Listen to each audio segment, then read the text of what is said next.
नमस्कार, आप देख रहे हैं हिंदी खबर में हूं आपके साथ में शर्मा। हरियाणा के मुख्यमंत्री नायब सिंह सैनी ने कहा है कि जीएसटी में जो अब केवल 2 ही दर रखी गई हैं, इससे किसानों की आय बढ़ाना आसान होगा, उनकी इनपुट लागत कम होगी। रोटी पराठे जैसी रोजमर्रा की खाद्य वस्तुओं पर भी जीएसटी हटा देने से हमारे पारंपरिक खाद्य व्यवसायों को बढ़ावा मिलेगा। जीएसटी काउंसिल की बैठक में हरियाणा के मुख्यमंत्री नायब सिंह सैनी ने कहा कि जीएसटी काउंसिल की बैठक में जो निर्णय लिए गए उनसे ग्रामीण क्षेत्रों में रोजगार के नए अवसर पैदा होंगे। सिंचाई, जुताई, कृषि उपकरणों पर जीएसटी 12 से घटाकर 5% कर दी गई है। इससे किसानों को फायदा पहुंचेगा, कीमतें नियंत्रित होंगी। इन बदलावों से कीमतों में कम होंगी, महंगाई को नियंत्रित करने में मदद मिलेगी और सभी को पौष्टिक भोजन भी प्राप्त होगा। काउंसिल में ये भी निर्णय लिया गया कि रोटी और पराठा जैसे रोजमर्रा के खाद्य पदार्थों पर जीएसटी पूर्ण रूप से समाप्त कर दिया है, 0 कर दिया है। इससे पारंपरिक हमारे जो खाद्य व्यवसायों को बढ़ावा मिलेगा। इन कदमों से हरियाणा के खाद्य प्रसंस्करण उद्योग को भी बढ़ावा मिलेगा। इससे महंगाई कम होगी और मिडिल क्लास और गरीब व्यक्ति मजबूत होगा। जो जीएसटी कर की स्लैब में भारी कमी की गई है, जिसका लाभ मध्यम वर्ग, गरीब व्यक्ति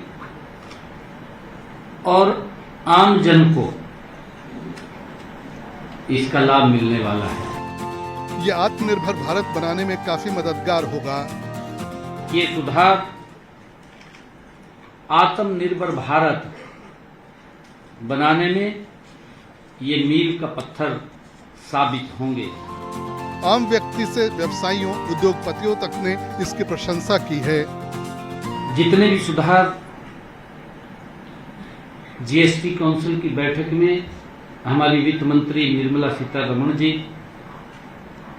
उनकी अध्यक्षता में हुए हैं, मैं उनका स्वागत करता हूं और मैं समर्थन करता हूं कि इससे महंगाई भी कम होगी और गरीब व्यक्ति मजबूत होगा। ये पहली बार है कि हमारे सभी इंडस्ट्रियलिस्ट, आम व्यक्ति ने इसकी प्रशंसा की है, इसका स्वागत किया है। 12 और 28% जीएसटी स्लैब खत्म करने और अल्ट्रा लग्जरी पर ऊपर से टैक्स लगाने से ज्यादातर जरूरी चीजें सस्ती हो गई हैं। इससे नागरिकों पर बोझ कम होगा और अर्थव्यवस्था मजबूत होगी। ब्यूरो रिपोर्ट, हिंदी खबर। हरियाणा सरकार दिव्यांगों और गंभीर बीमारियों से पीड़ित लोगों को 3,000 रुपए मासिक पेंशन देती है। कुल 21 बीमारियों को भी इस योजना में शामिल किया गया है। दिव्यांग पेंशन से बच्चियों और महिलाओं को खासतौर पर फायदा हो रहा है। हरियाणा सरकार लोगों को राहत देने के लिए कई कार्यक्रम चलाती है। मुख्य उद्देश्य होता है लोगों को सहूलियत देना। दिव्यांगों को पेंशन देकर सरकार उन्हें सक्षम बनाती है। परिवार में दिव्यांग महिलाओं की स्थिति इस पेंशन से काफी बेहतर हुई है। वो अब सिर उठाकर जी सकती हैं, अपने खर्च खुद कर सकती हैं। दवाई आ जाती है और खाने पीने ला देती हूँ। तो सरकार अच्छा काम कर रही है। हाँ। तो कैसे आते हैं वो पैसे, अकाउंट में आते हैं क्या? अकाउंट में आते हैं। हर महीने समय से आ जाते हैं। हरियाणा सरकार अच्छा काम कर रही है। तो कितने रुपए मिलते हैं आपको? 3,000। तो कैसे उपयोग करते हैं उनको, किस किस यूज में आप जो पैसे मिलते हैं? घर के खर्च में यूज करते हैं।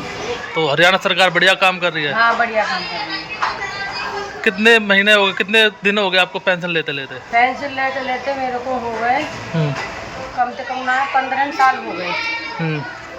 तो अब पैसे बढ़ के भी मिल रहे हैं? नहीं, हाँ, बड़े थे। शुरू नंबर से 500 थे, फिर आगे बढ़े। तो सरकार अच्छा काम कर रही है। अच्छा काम कर रही है। क्या कहोगे सरकार के बारे में? सरकार के बारे में ये कहेंगे कि बहुत बहुत धन्यवाद, जो तुमने हमारी पेंशन बांधी, हमें राशन बांधा, बहुत बहुत धन्यवाद। ये पेंशन केवल उन मरीजों को दी जाती है जिनकी पारिवारिक वार्षिक आय 3 लाख रुपए से कम है और जिनकी आयु 18 साल या उससे अधिक है। इससे गरीब और कमजोर वर्ग के मरीजों को आर्थिक सहारा मिलता है और उनका उपचार बेहतर तरीके से हो सकता है। पेंशन लेने वालों का हर साल सिविल सर्जन स्वास्थ्य परीक्षण और सत्यापन करते हैं। इस प्रक्रिया का उद्देश्य ये सुनिश्चित करना है कि पेंशन सही लाभार्थियों तक ही पहुँचे। 3000 सही समय पे आ जाती है हाँ आपकी? जी सही आवा। ये पेंशन से आपका गुजारा? हाँ जी सही चल रहा है। जी, कोई शिकायत है आपकी सरकार के प्रति? नहीं जी कोई शिकायत नहीं। सरकार की नई पेंशन योजना में कुल 21 गंभीर बीमारियों और विकलांगताओं को शामिल किया गया है। ब्यूरो रिपोर्ट, हिंदी खबर।